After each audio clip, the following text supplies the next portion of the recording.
Ya, shalom.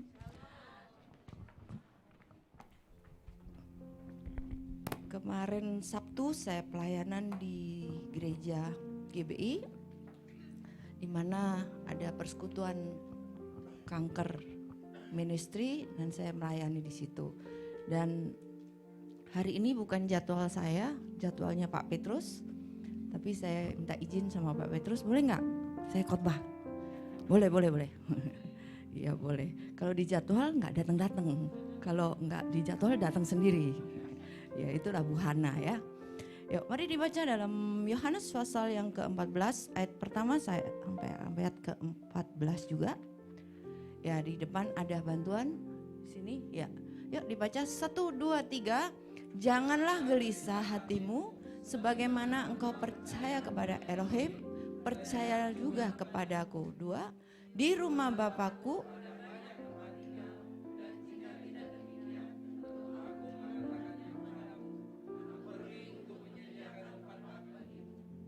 jika aku pergi.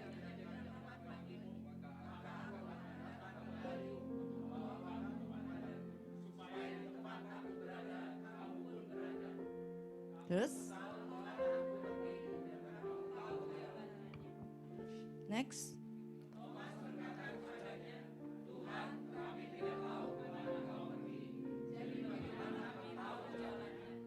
Next.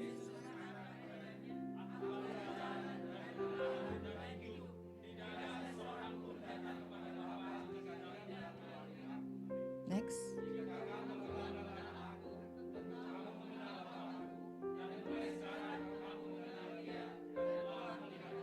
Next. Firman berkata kepada Tuhan, tunjukkanlah Bapa kepada kami dan itu cukup. Next. Yesus berkata kepadanya, telah sekian.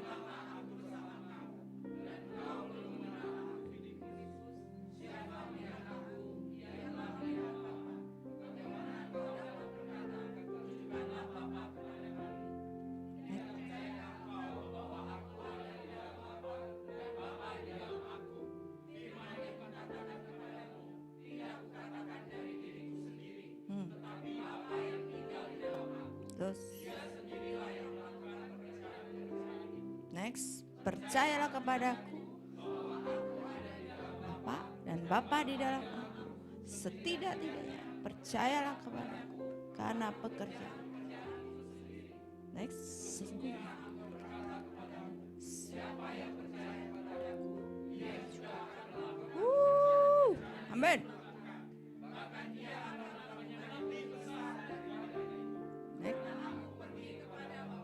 Next, dan apa saja yang kamu minta dalam namaku, aku akan melakukannya supaya Bapa dimuliakan di dalam Putra. Terakhir, dan jika kamu meminta, tepuk tangan dulu buat ayat ini. Yes. Yohanes 14 ayat 1 sampai 14 ini ayat-ayat yang luar biasa. Satu saat saya baca ayat tersebut, mata saya itu tertuju sama satu ayat yang di ke-13 itu. Dan apa saja yang kamu minta dalam namaku, yaitu dalam nama Yesus, aku akan melakukannya. Nah saudara, kita percaya bahwa Tuhan kita bukan Tuhan yang mati. Ya memang dia mati, tapi hari ketiga dia bangkit. Kau punya Tuhan yang hidup. Engkau bukan punya Tuhan yang semoga diselamatkan, semoga disembuhkan, semoga dipulihkan. No, tapi saya berdiri di tempat ini, saya mau kasih tahu kepada saudara bahwa engkau punya Tuhan yang hidup. Bukan mudah-mudahan ditolong, tapi percayalah di dalam nama Yesus engkau pasti dapat terima keajaiban kemenangan. Mari tepuk tangan buat Tuhan kita. Nah, dan apa saja yang kamu minta di dalam namaku, di dalam nama Yesus, firman Tuhan katakan, aku akan melakukannya. Aku akan melakukannya. Wow, saudara, pada pagi hari ini saya ingin sampaikan tentang nama Yesus. Nama yang berkuasa itu. Nah, saudara tahu bahwa nama Yesus itu bukan sekedar kalimat atau kata-kata yang tidak ada artinya. Tapi ketika kita mengingat nama Yesus, maka kita mengingat akan perbuatannya, akan karyanya yang dahsyat, yang luar biasa. Dan saat saudara doa dalam nama Yesus, ketahuilah firman Tuhan tadi katakan Bapa akan menjawab. Nah, saat engkau doa dan kau terima jawaban, bukan karena saudara itu baik, bukan karena saudara itu layak, tapi karena Efesus 3 ayat 12 katakan di dalam Yesus, di dalam Dia kita memiliki keberanian dan jalan masuk dalam keyakinan. Nah, saudara, engkau dilayakkan sehingga saudara berhak menerima yang baik daripada Tuhan. Setuju, katakan amin. Sama-sama katakan bersama saya, aku berhak terima yang baik dari Tuhan Yesus. 1, 2, 3.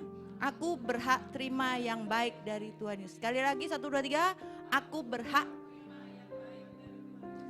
Boleh lihat kiri kanan, katakan kamu juga pasti terima yang baik. Kamu pasti terima yang baik. Yang percaya tepuk tangan buat Tuhan kita. Yes, amin. Nah, saudara berhak menerima yang baik daripada Tuhan. Satu langkah yang harus saudara lakukan ya cuma satu. Percaya. Percaya sama Tuhan. Nah, pada pagi hari ini ada 3 kebenaran yang ingin saya sampaikan kepada saudara. Apa berkat atau apa kuasa dari nama Tuhan Yesus itu? Yang pertama yaitu nama Yesus menyelamatkan. Sama-sama katakan kalimat tersebut 1, 2, 3. Nama Yesus menyelamatkan. Dibaca dalam Kisah pasal yang keempat ayat 12. Kisah pasal 4 ayat 12. Yuk sama-sama 1, 2, 3. Keselamatan tidak ada di dalam siapapun selain di dalam Yesus.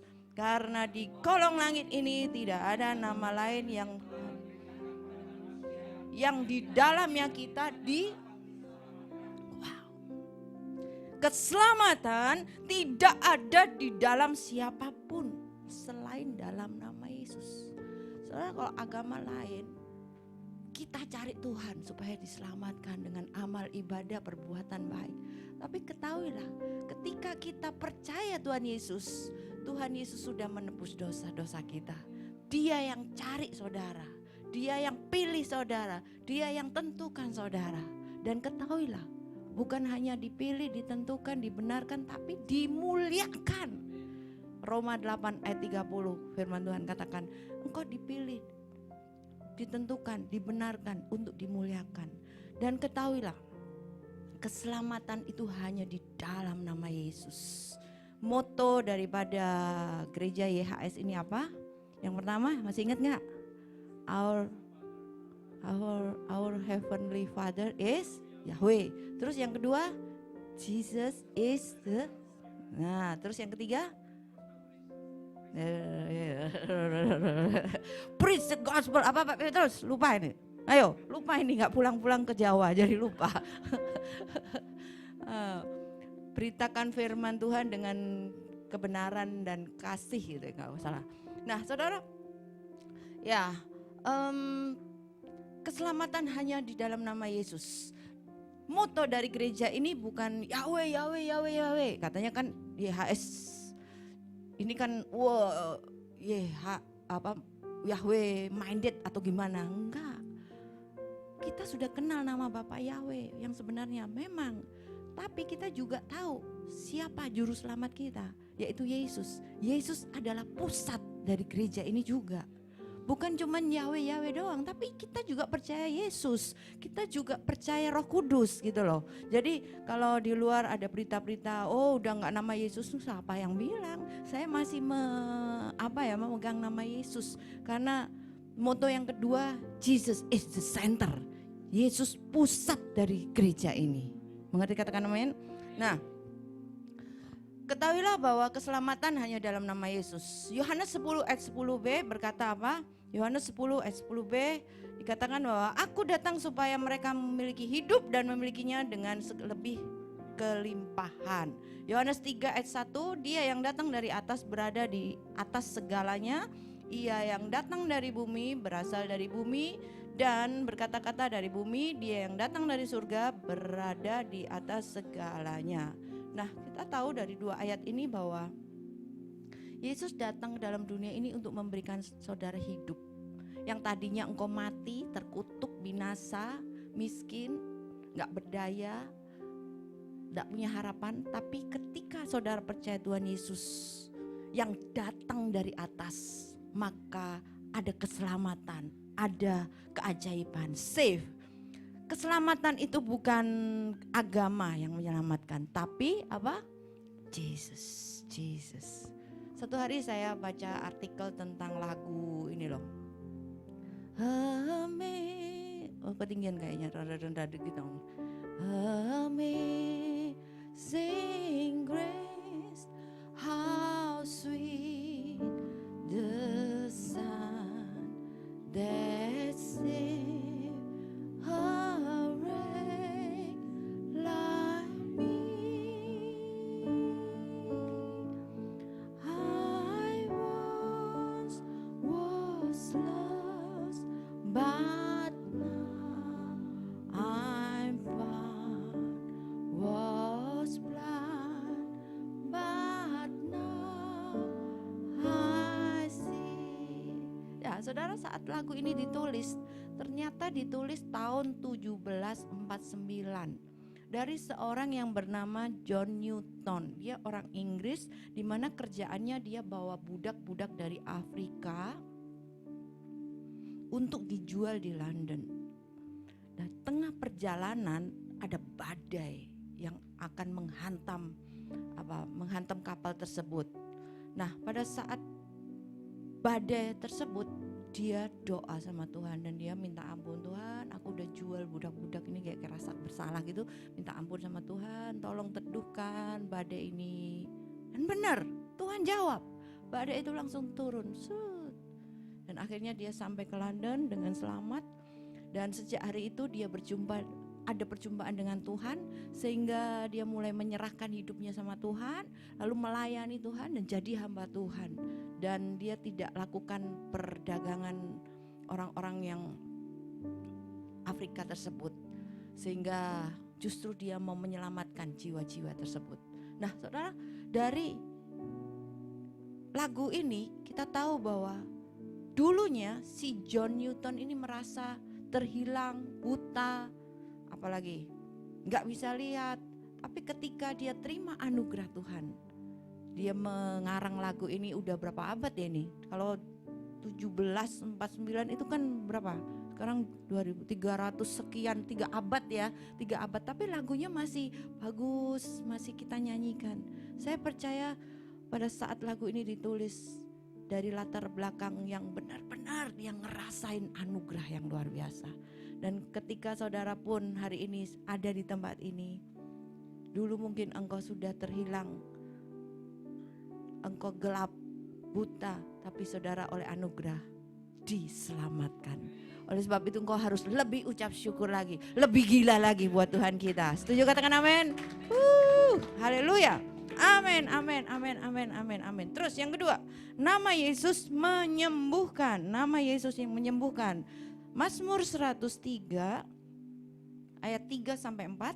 Yuk dibaca sama-sama. 1, 2, 3. Dialah yang telah memberikan pengampunan atas segala dan yang telah memberikan kesembuhan atas segala penyakitmu. 4. Dialah yang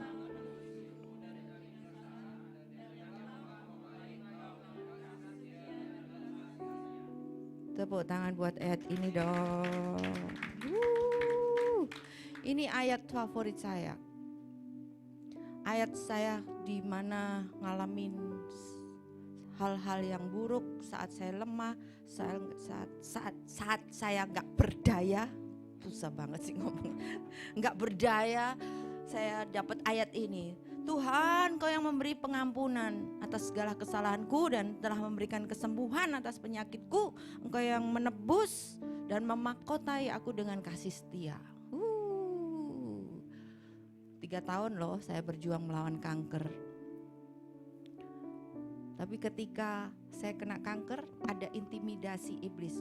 Kamu dosa, kamu orang yang terkutuk, kamu banyak dosanya lah, kamu orang pokoknya yang jelek-jelek. Tapi saya tangkis dengan ayat ini. Enggak, Tuhan sudah memberikan pengampunan atas segala kesalahanku. Tuhan sudah menyembuhkan segala penyakitku. Aku adalah orang yang ditebus dari kebinasaan dan Tuhan memahkotai aku dengan kasih karunia. Dan saya katakan terus firman itu pagi, siang, malam. Ya saudara, seringkali iblis itu menipu kita. Padahal engkau punya Tuhan Yesus. Hari ini mungkin kau merasa lemah, gak berdaya. Ketahuilah engkau punya Tuhan yang dahsyat, Tuhan yang ajaib. Iya Bu Hana kalau khotbah KKR teriak-teriak ada yang kaget gak ya? Iya kalau Pak Yusak, kalau Pak Petrus kan shalom, haleluya. Enggak, kalau saya wah gitu ya, setan minggir semua. Amin, amin, amin. Nah saudara, saat saya perkatakan ayat tersebut, maka ada something happen, ada sesuatu yang terjadi dalam hidup saya. Bahkan ada satu ayat dalam Matius 9 ayat 21. Firman Tuhan katakan apa? Yuk dibaca yuk. 1, 2, 3. Sebab ia berkata kepada dirinya sendiri, kalau saja aku dapat menjamah jubahnya, aku akan. Dia ngomong sama orang enggak? Enggak, dia ngomong sama dirinya sendiri. Kadang musuh kita itu ya diri kita sendiri. Pikiran-pikiran kita ini, aku sakit, aku gak berdaya, aku susah. Pikiran kita membuat kita depres. Lalu kita harus ngomong sama diri, hei Hana, asal saja aku jamah jubah Yesus, aku pasti sembuh. Nah, saudara ngomong sama diri sendiri. Dan benar, ibu itu sembuh atau mati? Sembuh loh. Ini ada drama nanti. Nggak datang ke sini ya Pak Petrus ya. Bu Ervin sedang bikin drama tentang Yesus, di mana Yesus menyembuhkan orang yang dirasuk setan, menyembuhkan wanita ini. Wah luar biasa kemarin di Malang, ada dramanya. Nah bukan hanya ibu itu yang sakit, tapi di Lukas 13 ayat 12 firman Tuhan katakan apa juga? Ketika melihatnya Yesus memanggil dan berkata kepadanya, hai wanita, engkau telah dibebaskan dari kelemahan. Kisah 4 ayat yang kedua-dua, sebab orang yang telah mengalami mujizat kesembuhan itu sudah berusia lebih dari 40 tahun. Ini baca sama-sama. 1 Petrus 2 ayat 24. 1, 2, 3. Dia sendiri yang telah menanggung segala dosa kita di dalam tubuhnya.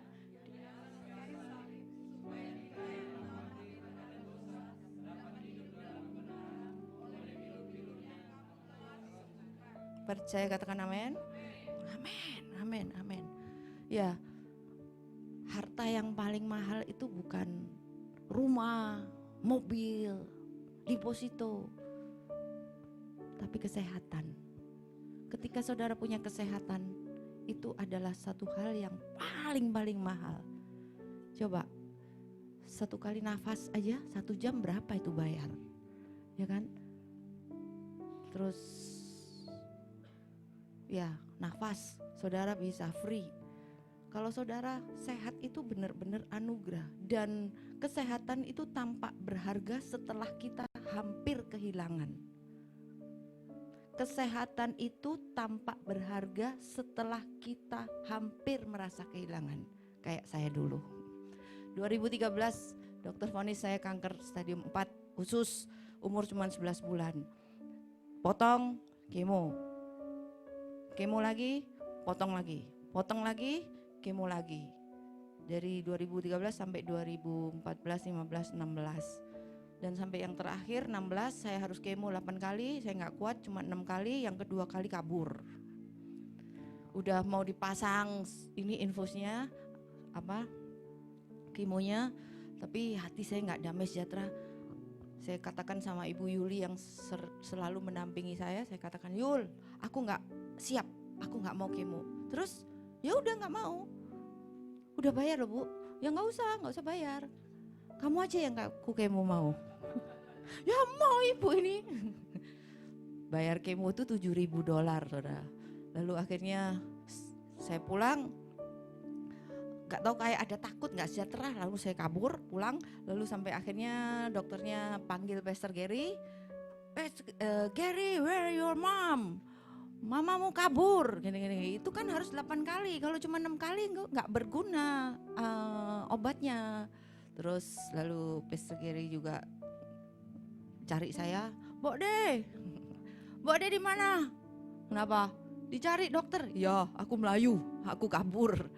Ya, tapi akhirnya dicek lagi, ya puji Tuhan, akhirnya sembuh, nggak ada. Kalau kankernya itu dari 1 sampai 6 kan, saya cuma 1,5, 1,6 normal. Dan kemarin bulan lalu ada pertemuan kanker ministry itu, dokternya datang, dia WhatsApp sama salah satu teman saya, dia ngomong gini, ada itu yang, nah ini. Dia juga bilang for Hannah, her healing from colon cancer is definitely a miracle. Ini dokternya loh yang ngomong.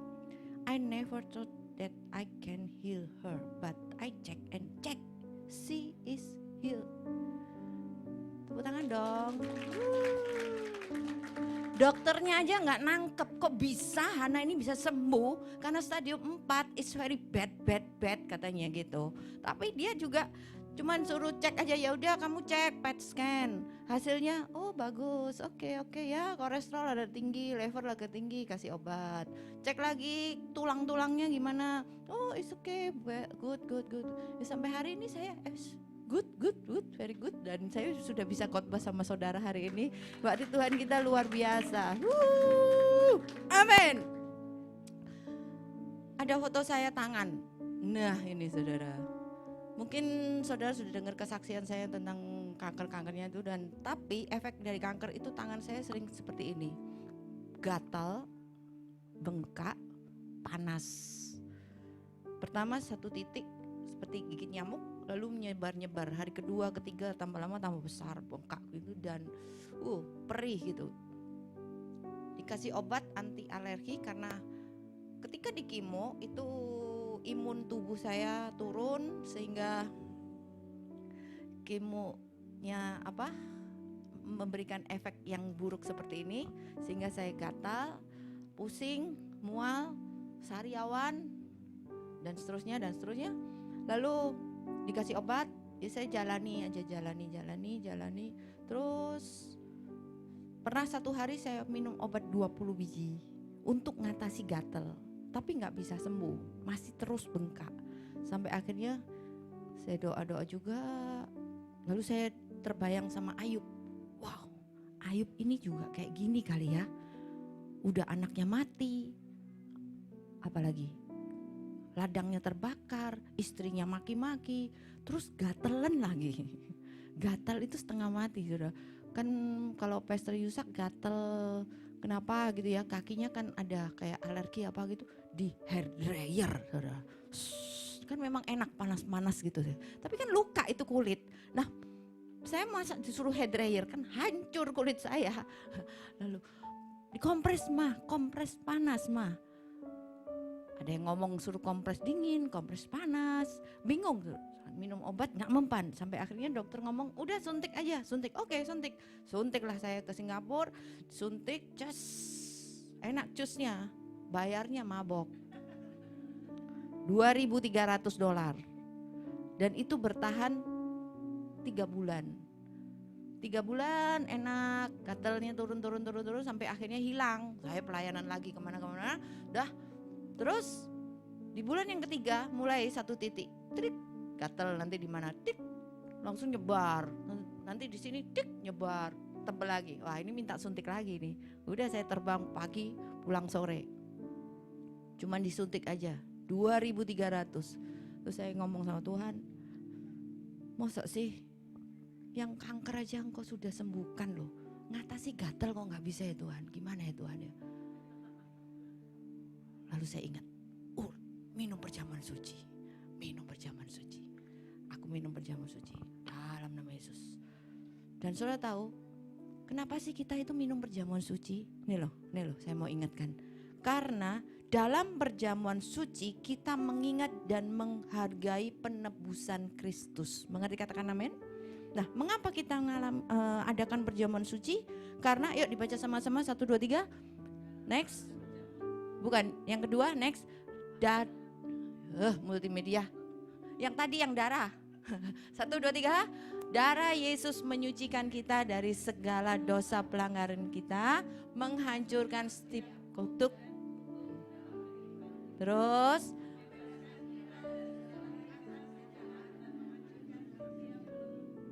next. Mengapa kita minum perjamuan suci? Karena terus tubuh Yesus menyembuhkan sakit penyakit kita, dia memulihkan keadaan kita dan memberi. Ayo tepuk tangan dulu buat Tuhan kita. Yes. Saya minum perjamuan suci. Lah perutku kan masih perih kan, habis dipotong, nggak bisa makan, makannya cuman air, minum clear sup gitu. Kan ini anggur kan, apalagi yang kemarin tuh kan agak kerak gitu kan. Udahlah saya minum air. Pokoknya aku menaruh iman. Roti ini tubuh Yesus, air ini adalah darah Yesus, dan saya bersekutu dengan perjamuan suci. Perlahan, bulan pertama, bulan kedua, suntik bulan ketiga, bulan yang keempat. Yes, saya jalanin aja dengan ucapan syukur terus.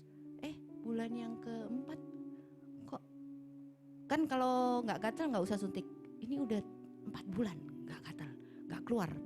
5 bulan nggak gatal. Pak Yusak, gatal mah? Enggak. Wah puji Tuhan. Terus minum obat mah? Enggak. Tapi dalam hati saya, darah Yesus aku nggak gatal. Tersiksa loh saudara, gatal meskipun apalagi bengkas gitu. Darah Yesus. Bulan ke-5, ke-6, ke-7 lewat tahun 2016. Nggak gatal. 2017 nggak gatal, nggak suntik, nggak minum obat. Sampai 18 nggak gatal, nggak minum obat lagi. Tepuk tangan meriah buat Tuhan kita. Yes, haleluya. Wow, saudara, kita memang yang namanya di dalam dunia ini nggak lepas dari apa yang namanya persoalan, pergumulan, tantangan. Seringkali kita pegang masalah ini, gatal, sakit. Saudara mungkin fokusnya sama sini. Saudara tahu kalau botol aqua itu dipegang 1 jam, 1 menit lah, 1 menit lumayan, gak capek. Tapi 1 jam lumayan. Tapi 1 hari botol aqua itu saudara pegang terus, maka saudara akan menjadi capek. Demikian juga masalah. Ketika saudara mungkin fokusmu 1 menit, 1 hari, ya udahlah. Tapi sudah, jangan difokusin ke masalah terus. Alihkan pikiran, perasaan, hatimu, pengharapanmu, imanmu hanya kepada Yesus. Maka persoalan itu akan menjadi ringan buat saudara. Mengerti, katakan amin. Hari ini apapun yang menjadi persoalan saudara, ketahuilah Tuhan Yesus sanggup memulihkan. Teman saya seorang pastor, kakaknya Pak Yosia Abdi Saputra, Pak Paul Abdi Saputra kemarin baru bypass operasi, dan saya hubungan sama dia. Dan dia kasih input ke saya bahwa ini rumah sakit bagus karena dalam pintu masuk ada slogan begini, dokter itu cuman menolong, Tuhan yang menyembuhkan. Doctor help, God's heal. Nah saudara, kalau kita punya dokter, punya obat, itu cuman sarana untuk engkau disembuhkan. Tapi satu hal yang memulihkan, menyembuhkan adalah nama Tuhan kita Yesus Kristus. Setuju, katakan amin. Terus yang terakhir, yaitu nama Yesus menyertai. Sama-sama katakan 1, 2, 3. Nama Yesus menyertai. Ya, dibaca di dalam Matius 1 ayat 22, semua itu terjadi supaya digenaplah apa yang telah difirmankan oleh Tuhan melalui seorang nabi yang mengatakan, lihatlah seorang perawan akan mengandung dan melahirkan seorang putra, dan mereka akan menamai dia Immanuel, yang artinya amin. Saudara butuh penyertaan Tuhan. Setuju, katakan amin. Saya suka naik Lion Air loh. Karena kalau dari Surabaya naik Lion mau ke Kendari, mau ke Makassar, selain murah juga bisa langsung. Bandung itu naik Wing, kalau mau ke Lampung yang daerah-daerah kan nggak ada Garuda, nggak ada yang pesawat yang itu, yang adanya kan Lion semua kan. Ya, kenapa kemarin jatuh? Hilang kontak, jatuh. Saat saudara dan saya ada dalam dunia ini hilang kontak sama Tuhan, engkau akan lemah, jatuh, khawatir, takut. Hari ke depan bukan hari yang baik, tapi hari-hari yang dimana Yesus pasti datang kedua kali. Makin hari makin susah, makin susah. Saudara perlu fight. Tapi ketahuilah seperti bangsa Israel ada di padang gurun, mereka dipelihara 40 tahun. Dan saudara ada di Jakarta ini dalam sikon atmosfer mungkin politik yang panas, engkau butuh penyertaan Tuhan. Saudara harus berdoa buat kota Jakarta ini, dan saya percaya ketika engkau berdoa, Immanuel, Tuhan berserta saudara. Setuju, katakan amin. Never give up, jangan pernah menyerah untuk apapun masalah tantangan yang saudara hadapi. Ada video yang panda tadi? Bisa? Oke, ya boleh saksikan. Silakan pemain musik boleh maju ke depan semua. Engkau punya Bapa yang baik. Amin. Yang sanggup menyertai hidup saudara. Mari kita bangkit berdiri.